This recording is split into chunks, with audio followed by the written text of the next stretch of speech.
Michelle?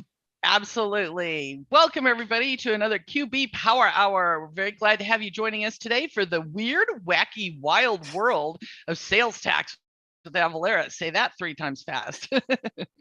Oh, tongue twister. Yes. My name is Michelle Long. I'm a CPA with an MBA in entrepreneurship, owner of Long for Success. Been a contract trainer for Intuit for a very, very long time, and very glad to have you all joining us here today. There you can see the links for the Facebook group as well as LinkedIn, and the Facebook group especially is just very active. I'd encourage you all to get out there and check it out. That's enough of me. Dan, your turn. Yeah, so I'm Dan DeLong, owner of Dan With. Worked at Intuit for nearly 18 years, and a lot of that had to do with talking to businesses about their sales tax woes. So I'm glad Avalara is joining us here today to ease some of that burden.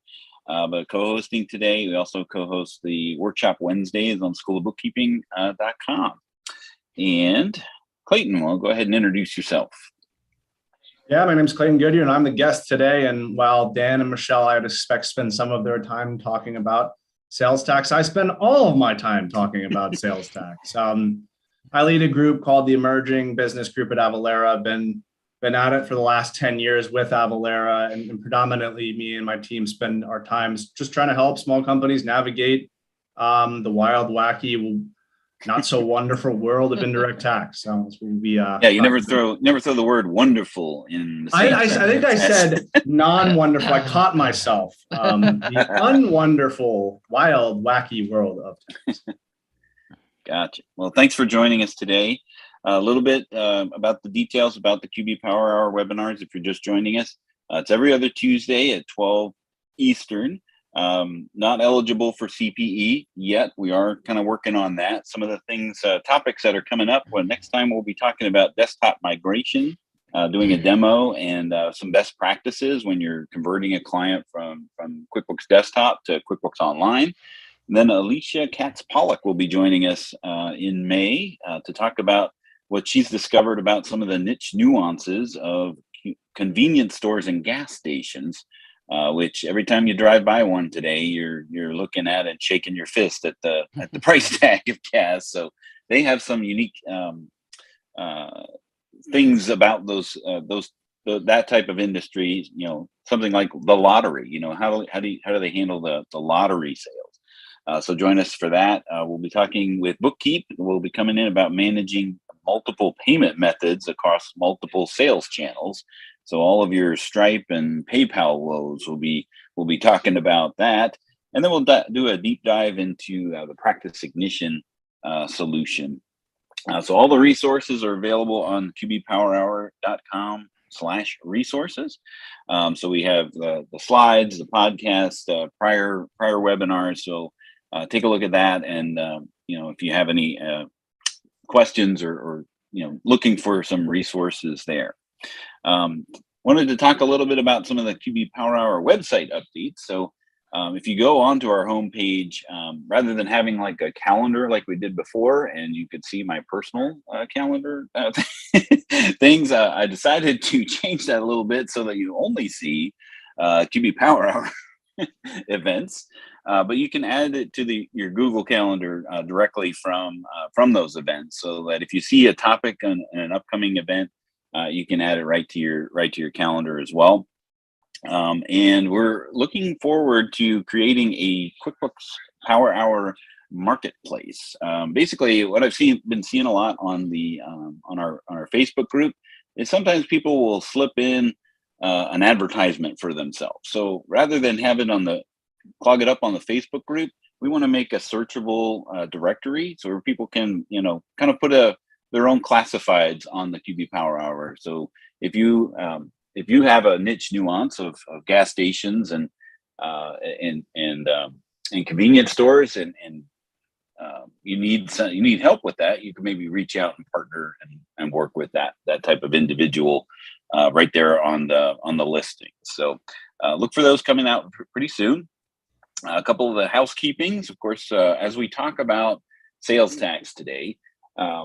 Any questions dealing directly with the topics of the day, please put that in the Q&A. We do have some folks from Avalara lurking in the background, being able to help answer some of those questions as they might come up, because as you may have guessed, there's going to be some topics of weird and wacky wild stuff when it comes to sales tax. So, bring your water cooler discussions to the Q&A. If you have something as far as a comment of like, "Hey, nice glasses, Dan," put that in the chat. Thanks, Rich. And then, of course, we have the links there for the handouts as well as our webinar archive today. So today our agenda here is to talk a little bit about the QuickBooks Desktop sales tax overview, moving into the QuickBooks Online sales tax and how that works with the automatic sales tax, and maybe you might still be seeing the classic sales tax center. And then we'll hand it on over to Clayton to talk about what is Avalara, some of the weird and wacky sales tax laws that he's come up with or that he's seen come across his desk, and then really just how Avalara works. But before we begin, we want to talk about sharing and be entered. So the folks at Avalara have been kind enough to provide us with a couple $100 gift cards that we'll share with, or we'll do a drawing. I gotta find the link. Easy for you to say. Yeah. So we'll do a spin a wheel next, probably later on today. But go ahead and put that in the chat here. So go ahead and share today's webinar landing page with the QB Power Hour on whatever channel that you prefer. If you got Facebook or LinkedIn or blast out an email. If you can do that now.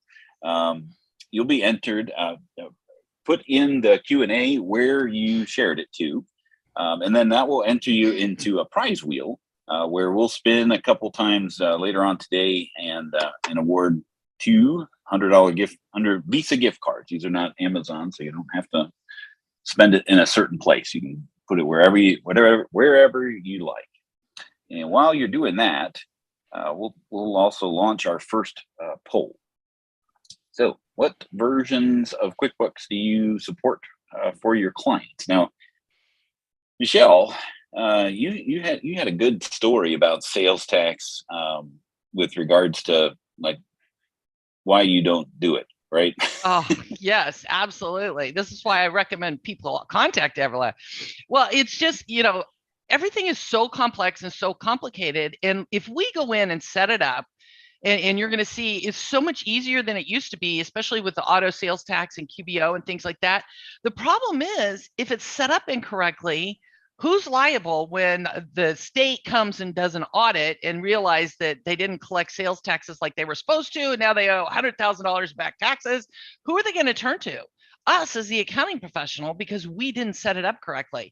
And I remember you guys are going to learn some fun facts from Clayton today about what is and is not taxable. And I remember years ago, I learned from Avalara that you could have a Hershey's bar. Oh, I don't want to give that one away. I'll save that one for later. But you could have, let's say, 3 houses right next to each other, and the house in the middle could have a different sales tax rate than the 2 houses next to it. You can't just go by address or you have to go by address. You can't just go by zip code and things like that. And just getting the items and whether they are or are not taxable. Even for us as an accounting professional, I know in some states, if you bundle, like let's say you're charging somebody $1,000 a month to do their bookkeeping, and that includes a subscription to QBO and Navitax or something like that, you're bundling in the cost of the apps, that can trigger and make all your services taxable. I think it's like Ohio, they have to invoice for the apps separately from their services on a separate invoice so they don't trigger it as all taxable. So, I am a CPA who does not like taxes at all. And here we are at tax time. I've got to look at mine in the next week, right? But especially when it comes to sales taxes, I just recommend we turn to somebody who's a SALT expert, state and local taxes, or, use something like Navitax and Avalara to help with some of that, because now with the new Wayfair rule and Nexus, and I mean, it's too complex and the risk's too high for me. I don't want that risk. So that's my 2 cents on it. and a valuable 2 cents that is. All right. Yeah, these days it would be 4 cents. Right. Inflation. All right, so go ahead and continue on. So, it's when it comes to sales tax, setting it up in QuickBooks Desktop is entirely different than it is now with QuickBooks Online, and Michelle's going to talk a bit about that.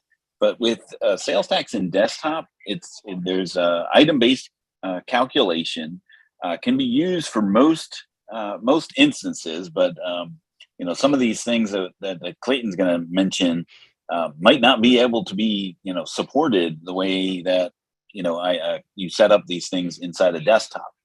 But the burden is on you to know the rules, right? So that is part of the challenge of setting these sales tax up in Desktop, is that you need to know what's taxable, what rate it is, what combination of setting up those items might be. So where sales tax lives in Desktop is on the item list. So you create a sales tax item, and then if it's a combination of multiple items, so you've got your county, your state, perhaps your locality, you'll set those up as items, and then you'll combine them in a group, and then that can be used on the sales transaction, even in the body of the invoice. So you can get very creative on how those sales tax items are used, if you need to. So, like in some cases you'll have a threshold, right, where it's like a certain dollar amount is one rate, and then some things above that is another. You can use these items right directly on the body of the sales transactions in order to calculate the right amount of sales tax. But again, leading back to that, the burden is on the user setting it up, right? So you need to know that in order to figure out how to set that up. Once you've set it up, then the reports are pretty robust, where it will break down the total sales tax, the non-taxable sales, the taxable sales, the tax rate, and what is essentially sales tax payable to the entity or the tax agency. Oftentimes, you're going to do that in you're going to be making the payments inside of QuickBooks, but you're not able to e-file or prepare your return. You're using these reports in order to help create those returns, whether that's going to the tax agency's website, filling those out. But as long as you've set it up properly, you can get some pretty robust reports inside of QuickBooks Desktop. And then, of course, you can pay your sales tax through, and everything goes through the sales tax payable. And again, it does not file or e-pay. One of my favorite stories is a friend of mine used to work at the Arizona Department of Revenue, and inevitably she would always get business owners coming in saying, "I can't afford to pay sales tax." And that's when they have that conversation of, why are you spending the state's money? And what's the difference between a liability and an expense? So a little ad hoc bookkeeping lesson at the Department of Revenue when the business owners would say, make that statement, because it was always like clockwork. She was always figure it out, like, okay, here it comes, and now, okay, you're not. This is why you're holding it on behalf of the tax agency. Okay, so let's go ahead and pass it over to Michelle, where we talk about the two different types of sales tax centers. And you're right, Dan. I mean, so many times when we get a new client, a lot of times we will see they've got this huge state tax expense, and sales tax payable is like $50,000, $100,000, because every time they pay it, they enter it and post it as an expense instead of relieving the payable, because they think of it as an expense. So you're right. They're just a collection agent for the state. You're collecting it from the customers and passing it through to the state. So one of the great things about QuickBooks Online is the new automated sales tax center, because it does help to keep things a lot easier to do sales tax and everything. But, there are a few caveats that I'll mention here in a minute. So with the automated sales tax, you don't have to set up the rate. The sales taxes are going to be calculated automatically. And this is awesome because let's say the sales tax rate's going up at the beginning of the year, you don't have to remember to change it. I mean, how many times have we seen that where the clients made sales for a week or two or a month or two and they forgot to change that rate? And then they're liable for what they didn't collect, So with this new automated sales tax, it's going to pull in those rates automatically. And you may or may not see it in QuickBooks Online. If it's somebody that's new to QuickBooks Online, the automated sales tax will be in there, and also possibly on desktop conversion. So everybody doesn't have the new automated sales tax yet. So keep that in mind.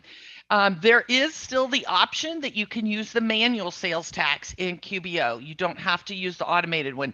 In this one, if you're doing the manual one, you do have to input those sales tax rates. If the rates change, you have to change that rate. If you have a sales tax holiday, you have to go in and change all that. So you have to set up those rates manually. You have to set up all those combined rates. If you're legacy QBO, meaning you've been using QBO for quite some time, you probably still have the manual sales tax. And people can opt out of the automated sales tax. They can choose to calculate manually. So you may see the manual sales tax center out there in those situations. Go ahead, Dan. All right. So with the sales tax, the automated sales tax, really all you have to do is add the state sales tax, and QuickBooks is able to look at the address and all that information to know which local and district taxes. So you don't have to put the city and the county and the state. The combined rate is 9% or something like that. QuickBooks will know that and be able to get that breakdown and everything. So it's calculating these sales taxes based on the location. So if it's a retail store, it's the seller's address, unless we're shipping it or delivering it, because a lot of states are actually destination-based sales taxes.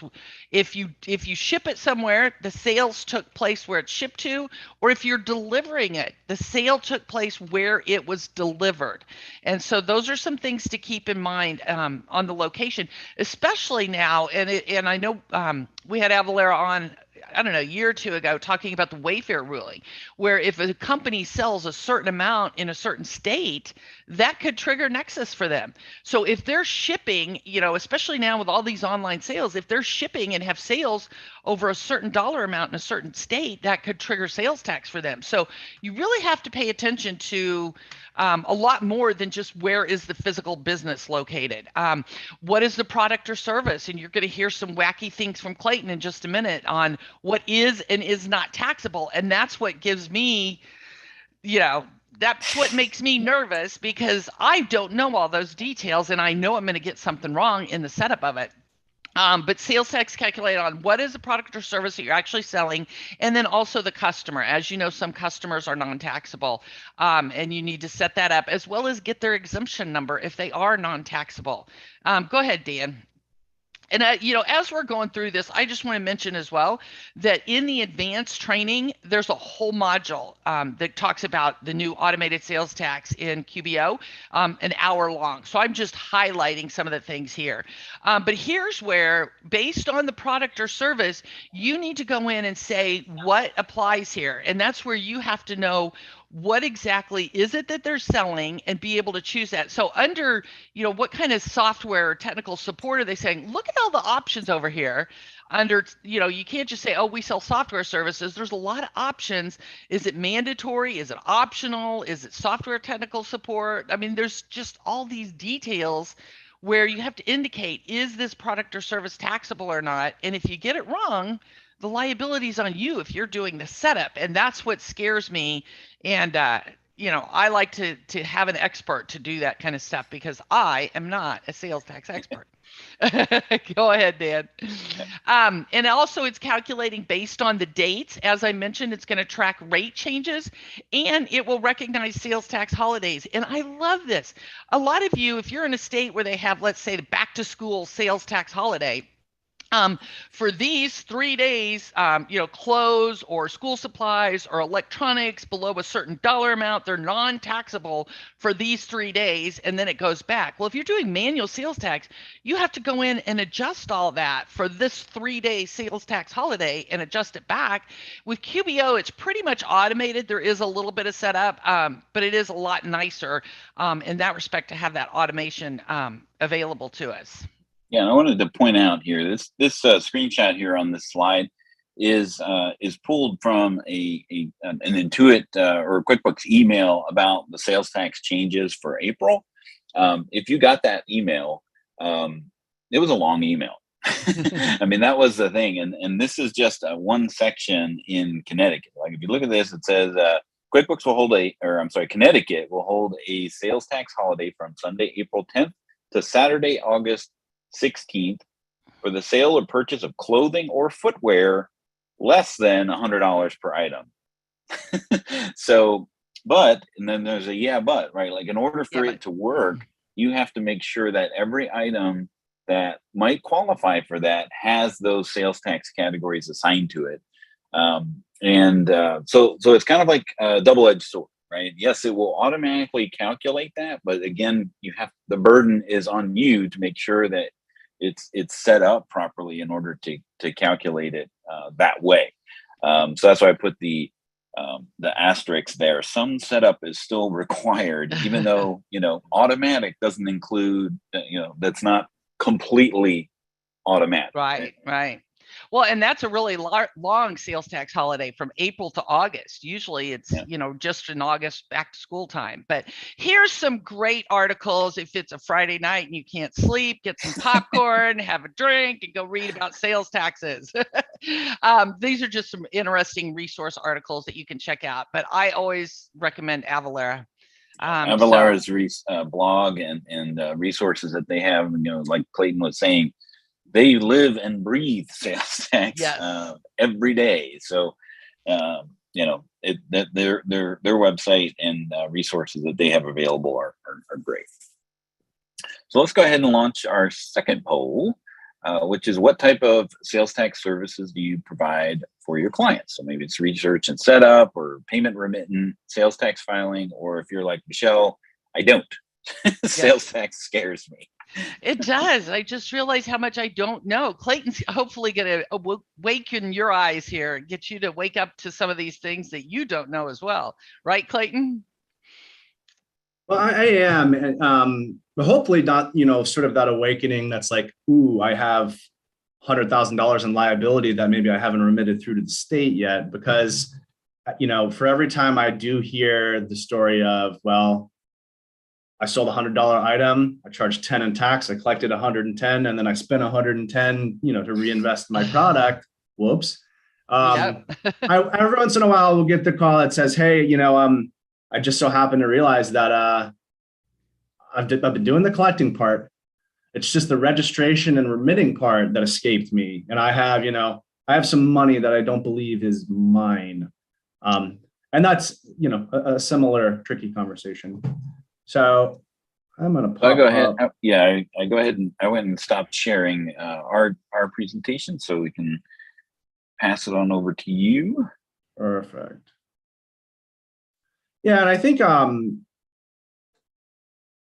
do a lot of these presentations, and Michelle mentioned it earlier. A lot of them are sort of centralized around the concept of economic nexus. It's like this newer awful thing to the sales tax party, which really has a lot of companies, that are in, a smaller business, or they're getting going, or they're not, Coca-Cola or Levi's.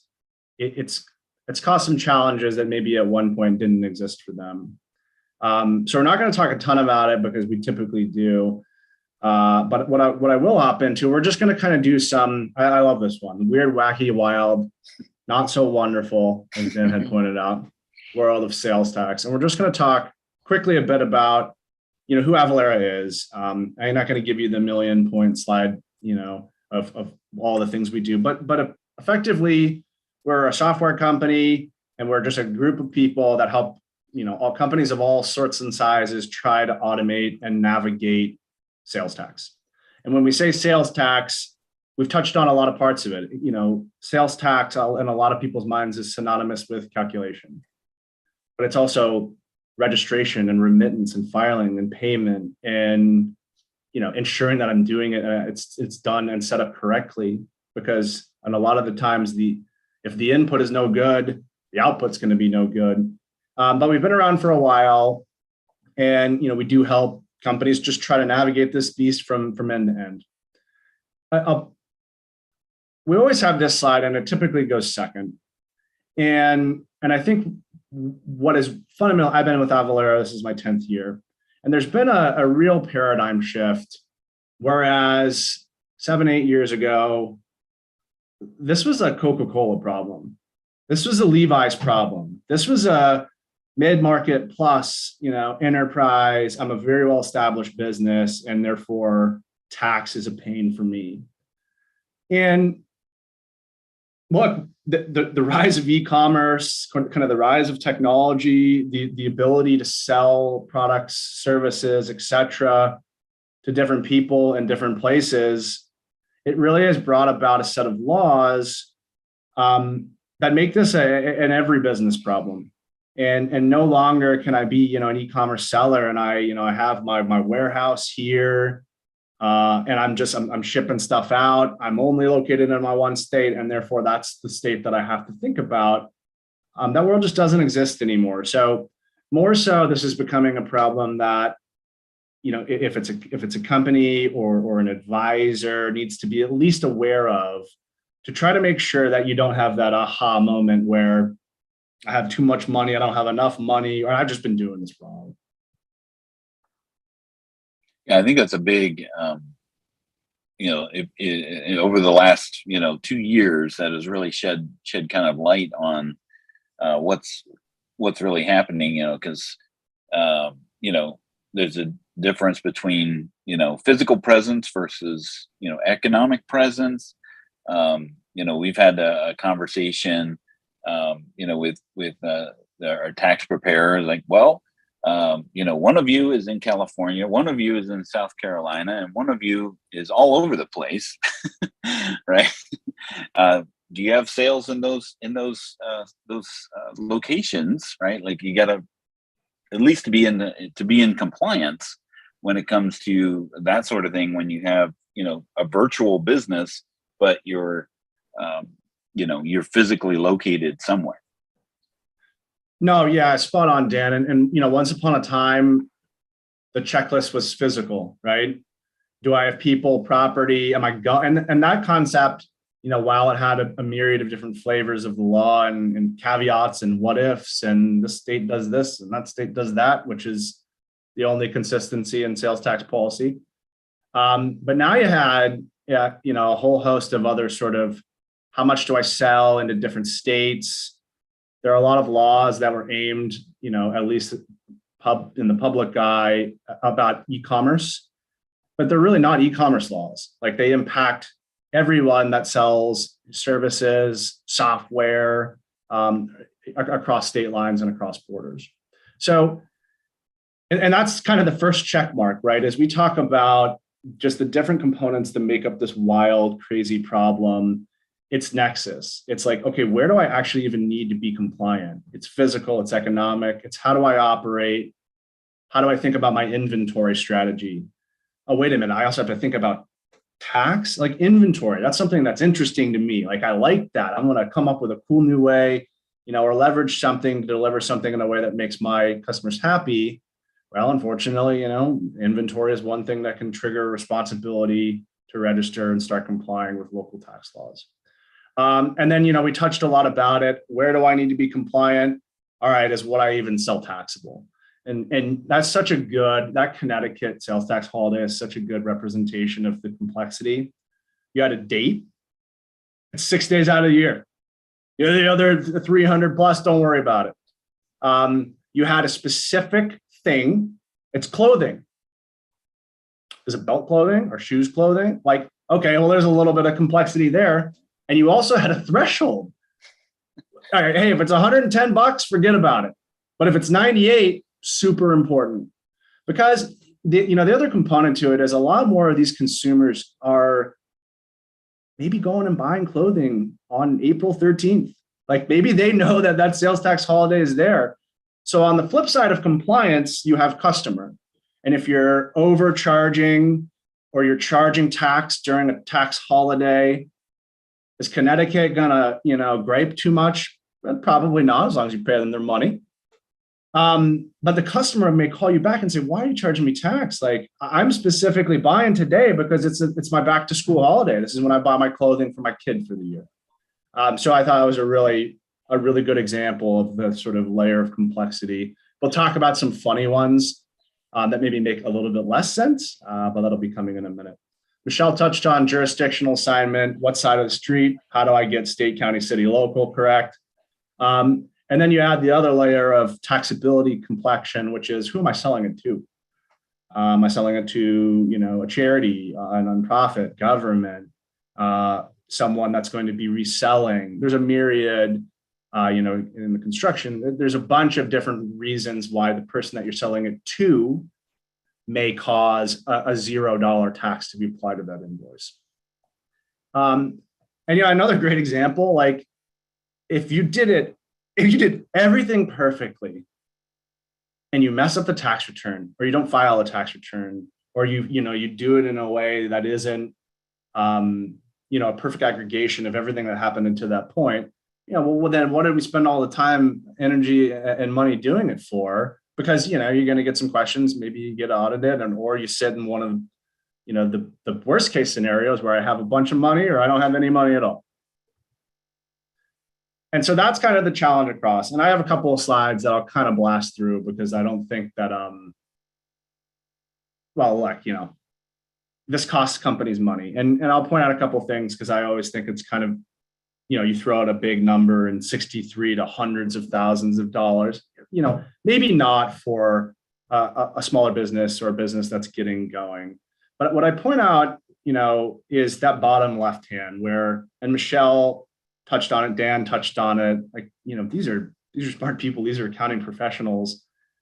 And even tax pros, like 75% think, yeah, probably if I get audited, they'll probably be able to find a mistake.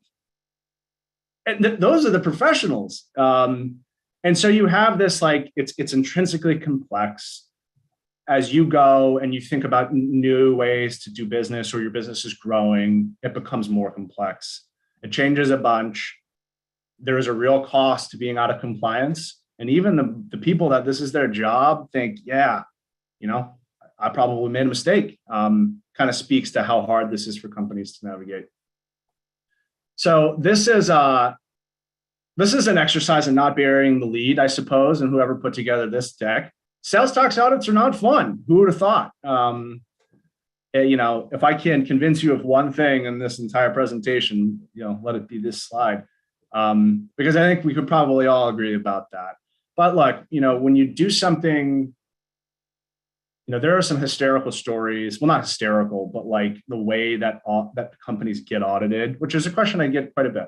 Like, am I going to get audited? And the answer is, I have no idea. I hear stories about, an auditor was sitting, in a room eating lunch and overheard someone talking about some component of their business, and that's how it started. A lot of the times it can be due to a mistake. I didn't file a tax return for a couple of periods, or I filed a tax return completely wrong. And then at the end of the day, if you do it wrong and you get in the event of an audit, it can be very, very costly, which again, probably isn't shocking or news to anyone on this call. So quick, as we look at tax broadly through the lens of sort of indirect tax, there's a bunch of kind of different flavors and varieties. Bev alc, tobacco vape, lodging hospitality. I know we had mentioned, convenience stores and gas stations, which bring a whole host of other complexities. That's not just, did I get the state, county, city tax right? And am I taxing my candy correctly?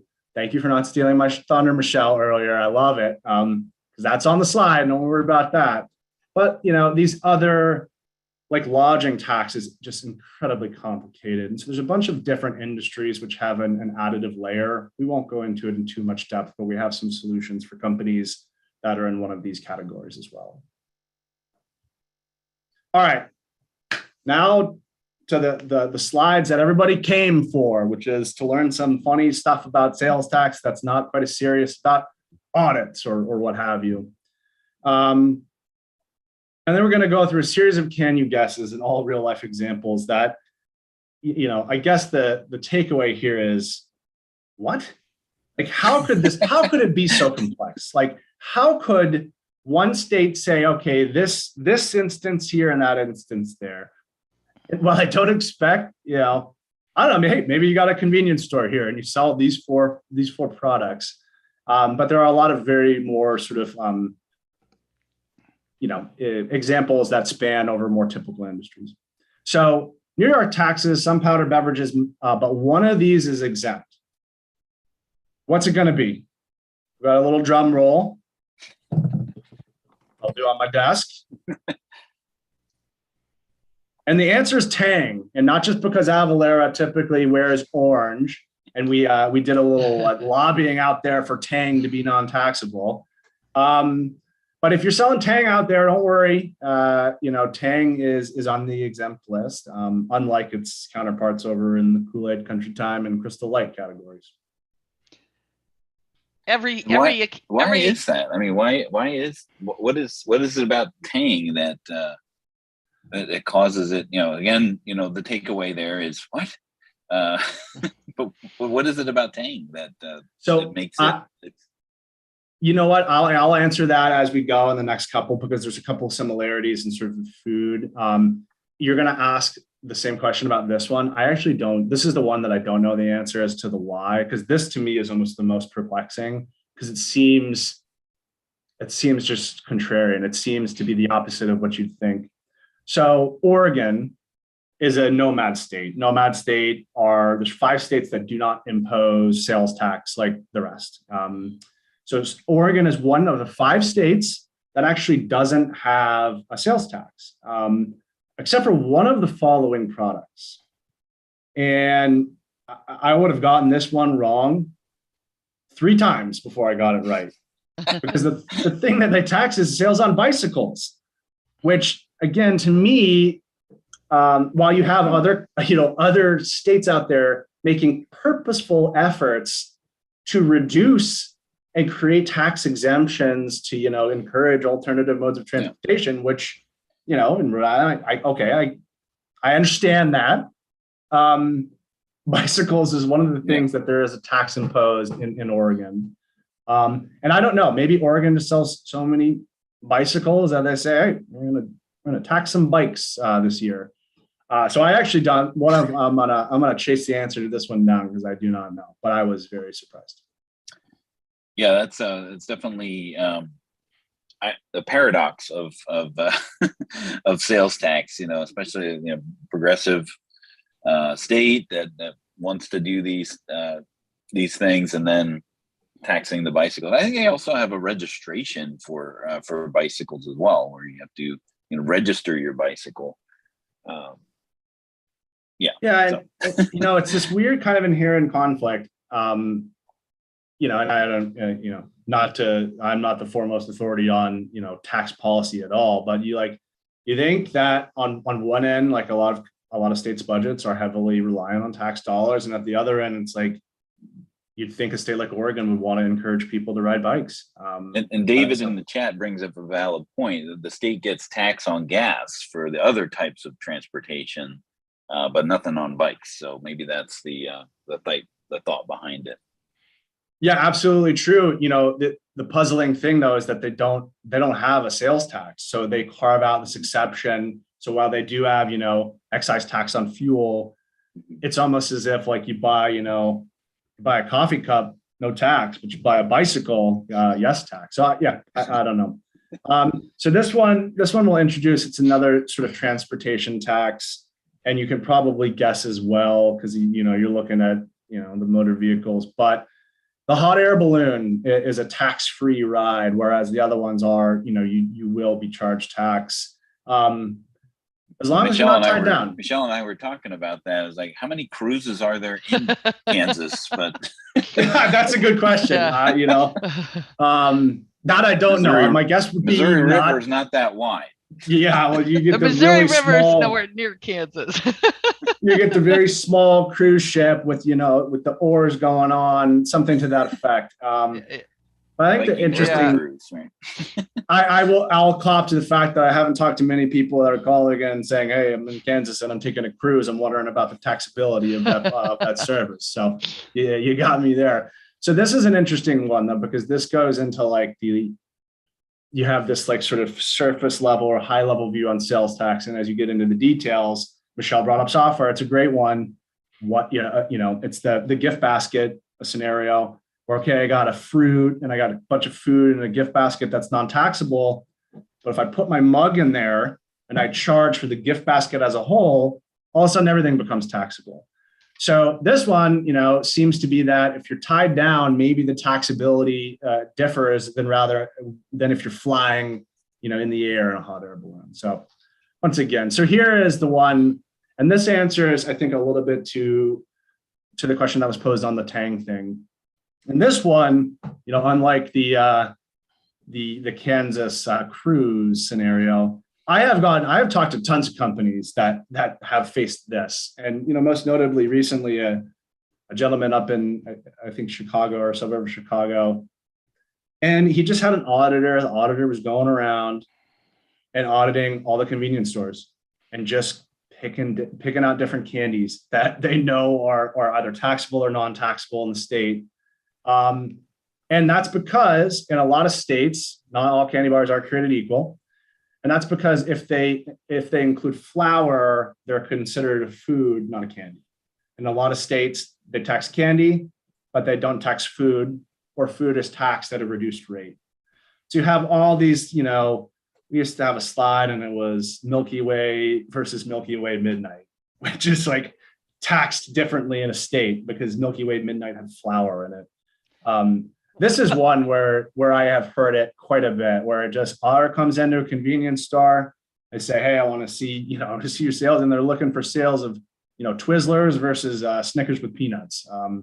So the inclusion of flour, the inclusion of the product, the inclusion of support on a deal where you're selling a software license and the support's optional, all of a sudden changes the way that you need to think about it. Well, and Clayton, isn't it like, I think in New York, like if that's why the bagels are all sold whole, because if you slice the bagel, now it's like a meal instead of it's taxed differently if you slice the bagel. Prepared food. There that you food go. Just became prepared because you sliced it down the middle and you put some cream cheese on it. And the way that they tax prepared food versus, food is different. You think the train of thought would be, going out to eat or getting a prepared food is a choice versus having to buy food is a necessity for the people. And it's this weird, like, again, I could understand, sort of unlike Oregon, I could understand the why, but it manifests itself in such a weird way in practice when you're like, wait, slicing the bagel, like what is this tax on my, all right, I'll take my bagel whole, I'll do my own slicing. Crazy stuff.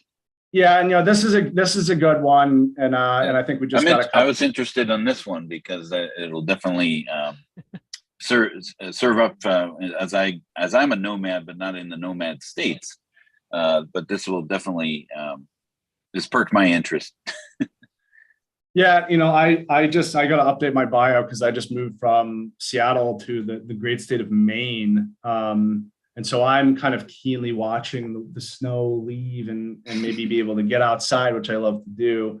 But for campgrounds in Wisconsin, and again, this speaks to the level of complexity that, okay, if I do one thing, you just think, okay, I want to run a campsite. I want to run, something that allows someone to come and camp, or, an RV or something to that effect. And all the different things on the, camping, from rustic to is there electric hookup to is there disposal, it all changes the way that it is or is not taxed. And again, something that just seems innocuous and simple in the sense of it's camping, people.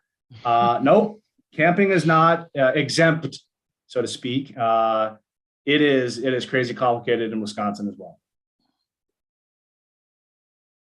I'll be And avoiding Wisconsin. Yeah, Dan, and sometimes, sometimes it just doesn't, and I've done this, like I've searched for the why. Okay, why? And sometimes there's just no why. It's just like, that's been the law forever, and it's just never been changed. And someone came up with it at some point, and we just haven't really gotten around to being like, yeah, this is crazy.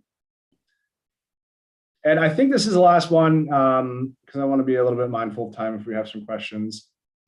We also have, maybe it's the size of the container of the ice cream, which determines taxability. Are you going to eat it all in one sitting, or are you going to break it up in a couple of sittings? I just made that up, but I don't know. I mean, right? 16 versus 14. You'd think that there's some why around the use, but again, it manifests itself in such a complex way. This is the last one, a little bit different. It speaks to Michelle's point earlier. There's been a lot of really awesome, updates with respect to how tax is calculated in QBO with automated sales tax, and really some niceties to help actually apply rate updates or rule updates. Because in 2021, these things are not static. There was over 6,000 rate changes, updates to rates, to rules, to boundaries, right? Maybe the rate didn't change, but the city boundary updated. So this stuff never stays the same, unfortunately, and it's intrinsically complex. Yeah, I mean, like you would think, sales tax, it's a yes or no type of question, but then now there's a yes or no, but with a yeah but thrown at the end. Dan, it's simpler than that. It's 8 yes or no questions for every single thing. You just got to answer all 8 correctly. Correctly, indeed, and then inevitably 6,000 times a year that the answer to one of those 8 is going to change. How are we doing on time? I can. We got 13 minutes for the top of the hour. I thought I was going to try to leave 10, and I think we're going to be on track. So just really quickly, and I won't dive into all of this, but Avalara does have a bunch of ways to support the different complexities that we've touched a bit on. I've loved to see the progress in a QBO and some of these source platforms, the platforms that you live in, where the way that you get a rate application isn't the nine Texas 2-step answers. So sometimes companies say, like in this instance, I really need help with the determination part because it's intrinsically manual and I have to set up rates and rules and boundaries, and I need to define it's taxable here, it's not taxable there. So we do have a bunch of solutions that helps with that part as well, the calculation component. And then, we have a whole host of solutions. We didn't touch too much on customer exemptions, but when I have, a situation in which the company, the entity, the person that I'm selling to, not the product that I'm selling, but the person I'm selling to, it's a reseller. It's federal government, it's state government. They have a reason that they say, hey, don't charge me tax. You say, yeah, that's great, but I need the proper documentation to make sure if I get audited, they look at an invoice says 0 in tax because you sold the Clayton Goodhue shirts.com. Well, yeah, I sold that shirt. Clay Goodhue is going to resell that shirt. Here's the certificate that proves I didn't need to charge. We got some good solutions to manage the life cycle of that certificate, because there's certainly plenty of intricacy there as well. And then some people say, hey, look, I got to figure it out in QBO. I've set it up correctly. I've relied on some expertise to make sure that I have my state selected, my items mapped. I know the difference between canned software, custom software, and optional support. But boy, I do not like the aggregation and filing and remittance and payment and treasury. So Avalara has some solutions that can help, with the sort of the final step, so to speak, in the compliance. And it's my understanding that Navitax just kind of sits in between where you're creating the sale and the calculating of what actually is being sold and taxing and that sort of thing, right? Is that the basic gist of what Navitax does? Yeah. So the basic gist. So if you look, and if I was to go back to that slide where it has Nexus and registration, calculation, certificates, treasury payment, remittance. Avalara has a solution that basically helps automate every part of that. And some companies say, great, because I don't have any of this figured out and I don't really want to figure it out. So let's just automate from end to end. And then some companies say, well, I have some support. I have a filing solution, but I need calculation. I have calculation, but I need help with, international or something like that. But for Navitax, which is the determination solution, so how do I get tax back on an invoice or, on a website? That's exactly right. It basically says, instead of like pointing to something that I've set up, call out to Avalara. We have some basic setup on our side, which defines, where is it that I collect tax, tracks, your progression towards being, needing to register in additional states. And Navitax is the thing that sits in the middle that integrates with the different places that you do an invoice and automatically calculates this for you. Yeah, I've seen it in action where it's like, where I didn't know that they were using Avalara, and then they record a transaction, then all of a sudden Avalara comes up calculating, and then it spits back, and it's pretty quick, right? I mean, as far as doing that sort of thing, but it's kind of, even I know what you guys do, but it's good to know, reassure like what it actually does, and then other thing that's really nice is that you do more than that, and they can pick and choose, what works best for them to fill the gaps of whatever it is that they need with regards to sales tax. But Michelle, I was yeah. So I was going to ask a question, Clayton. So I know Avalara has people where, if we need advice for a client, do they have Nexus? Are they liable to file in certain places? But like I mentioned to Dan, I was talking to this gentleman that has a pool business, and they go in and they clean the pools, and he might go buy, let's say, a pool liner. Let's say it's $1,000, and he pays the sales tax when he buys that part or materials or whatever you want to call it. So he pays sales tax on it, and then it's reimbursable expense. He's passing it through to the customer.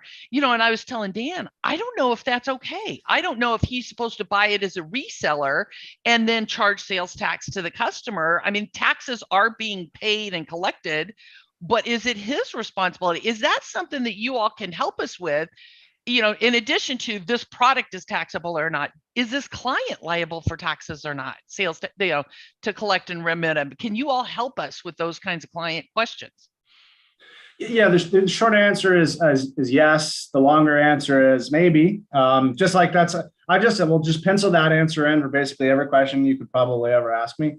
So we don't. There are state and local tax practices, like they are consulting, they are helping companies define tax policy, create tax strategy.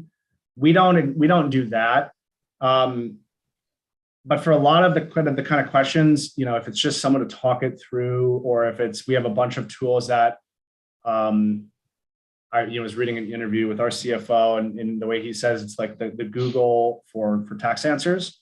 So we have some research tools which just lay out the laws in terms that I understand, that regular people understand, and that get to the question of, because like the reality of that question is there's no sense in, like, I can't tell you what the solution is because we have no idea what the problem is. Like because you're right. Like, should he be providing a resale certificate, not being charged tax, then charge tax on the pass-through? And so if it's a conversation, if it's a piece, a paid for service or a piece of software that helps get to the simple answers, or in some instances, it's a conversation with Avalara and it's a referral out to a state and local tax person to help do some real, roll up the sleeves and talk about tax strategy, we're not a bad place to start. Gotcha. Well, one of the things that I have learned over the years is, let's say I have this question and I contact the state revenue department. I want to ask them. And let's say they say, oh, no, you don't need to worry about it. And then you're audited 3 years from now and you find out, yes, you were supposed to be collecting and remitting sales tax. And you say, but I called the state. That doesn't work unless you've got something in writing. So you can't even call the state and rely on the answer that they give you. Oh, you're talking Clayton Goodyear? That guy's been gone for 2 years. He was giving some terrible advice out. Right. Oh yeah, and you nailed it. Like, get it in writing. Because I have definitely heard that as well. And I would say, hey, look, I don't know what to tell you. That person no longer works here, or that person doesn't remember the conversation that they had with you 3 years ago, and the auditor is someone completely different. Yeah. And one of the things that we didn't even talk about, and just I saw it scrolling by in the chat, is use tax. And the thing that I hate about use tax is it's so hard to find the answer, because use is such it's such an easy keyword. To actually get something that is specifically towards use tax. Can you talk a little bit about what use tax is and what it's used for? Yes. Yeah. So use tax is, I think I think we have some slides on negative audit findings across everything, and the proportion of negative audit findings that is use tax, and it leaps off the page. So use tax, more specifically consumer use tax, is it's the purchasing side. So if I buy, theoretically, think about the world before all these laws. If I was to buy a sweatshirt and the selling party didn't charge me tax because maybe they didn't have a responsibility to, like, there are still sales where I sell it in a different state, but the state can't make me the one that's collecting and remitting the tax on its behalf. Consumer use tax is when I buy something, I consume it, I wasn't charged the right amount of tax, or I wasn't charged any tax at all. So now I, as the consumer, have the responsibility to accrue tax that I should have paid to the person that I bought the item or service from, and then pay that tax through to the state. So that's the most generic answer. The way it manifests itself in construction and a lot of different places is way more nuanced. And to just speak to the complexity again, as we think about, it's not a yes or no, it's 8 yes or no's. It's like, hey, I'm buying something and it's, is it or is it not going to become a part of real property in the construction space? Okay, maybe I can answer that. Tell me what the definition of real property is, because inevitably that's not going to be the same state by state either. So you get into this, like, am I buying things? How am I using them? Am I using them for projects? What is the definition of when I need to, aggregate consumer use tax? When do I not? It is inherently complex.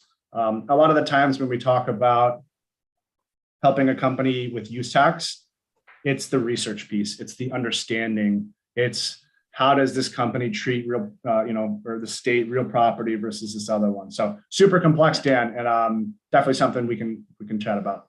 Yeah, and I'm going to throw out the last poll question, because what it really boils down to is when you have these specific situations, starting with Avalara as a starting point would be great, right? Like, so that would be what we would encourage you to do, is if you have these specific questions and want to make sure that you're setting it up properly, start with Avalara, start with a conversation about Avalara, and maybe you might want to understand during that conversation, I don't want that burden. And I have someone else on my side that can sit on my side of the table and help me either take some of these sales tax burdens off my plate, so that you can really focus on what it is your core services that you're offering your clients.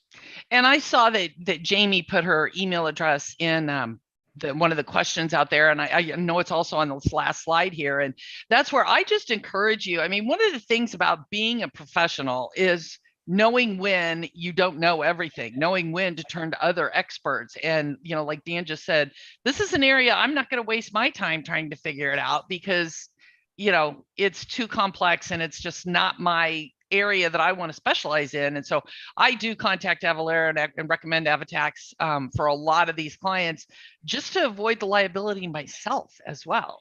So we need to know when to get expert assistance, and this is a big area where I think we need to do that a lot.